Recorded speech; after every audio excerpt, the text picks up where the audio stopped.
To everyone gathered here, past, present, and future, good morning. I bow my head in acknowledging the connections of the Lenape and other indigenous peoples to the land beneath our feet. Thank you so much, Teachers College Columbia University and the Alumni Council for this great honor. Thank you to my mentors, Monisha Bajaj and Peter Coleman, for your lifelong friendship. Allow me but for a moment to decenter this spotlight, because this man, Hakim Williams, has been tended by varied love. So to accept an accolade rendered to an individual thus feels a tad uncomfortable. And it is why it must be splintered and dispersed.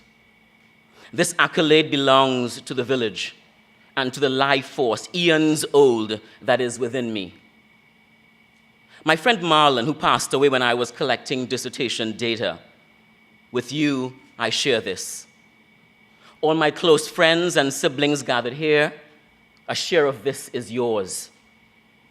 That grandmother, Nora Lucy Simmons, who used her pension to take care of a 17-year-old young mother and her firstborn, with you, I share this.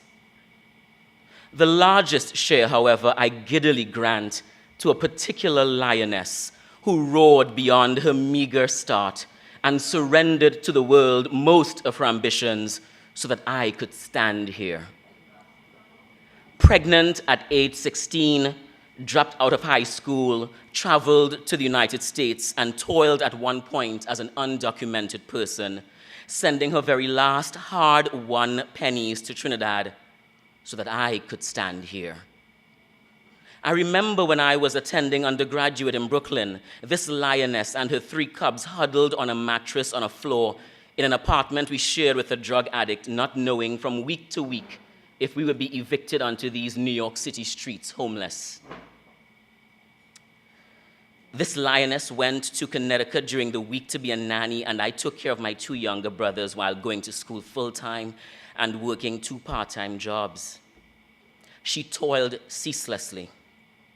She poured her tears, her warrior prayers, her dreams, until my cup runneth over. This accolade is mostly hers. My dear mother, Celia Williams.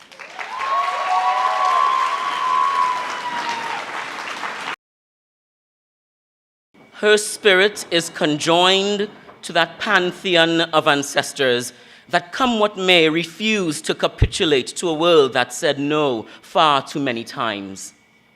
That spirit that shall not die is a transnational one that roars through the Atlantic slave trade, through the Caribbean, through Brazil, through the American South, ancestors all, and it is from this rich, deep reservoir that I feed my work in the Caribbean.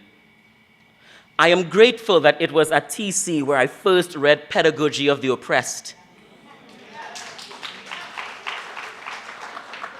where I encountered praxis, critical reflection, and critical action as mutually symbiotic partners in social change. It was at TC that I received a vocabulary to name and decode the violence in which I grew up, and to connect that analysis to the globalized violence of the colonialism of yesteryear and of today.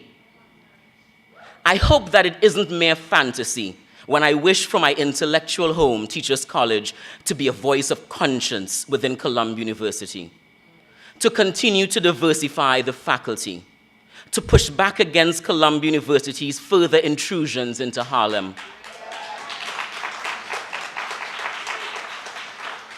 to partner more with the community that surrounds it. Simply said, starve tokenism and feed horizontal engagement.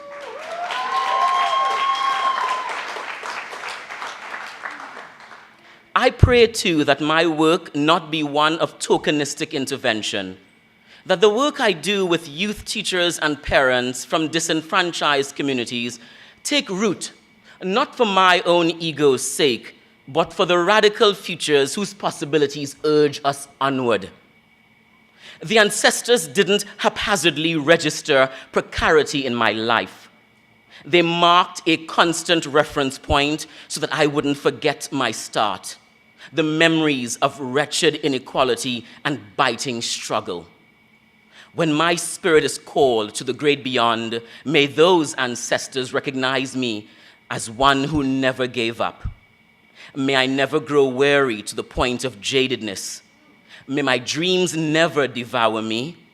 May I always stand tall in my beauteously queer immigrant black skin.